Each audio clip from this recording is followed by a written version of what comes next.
What if I told you about a cough remedy that takes just a minute to prepare? Let's make Mulethi tea that uses licorice root and is a herb well known to our grandmothers and is luckily available on Amazon too.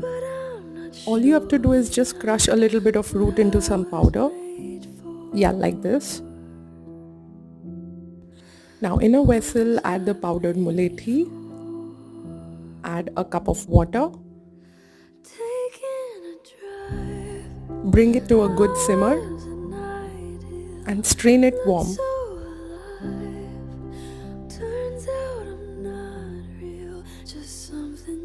You can also add honey to enhance taste, and this works for everyone above age 2 when symptoms of cough have just started. Do try and share this remedy, stay healthy and follow me for more such tips.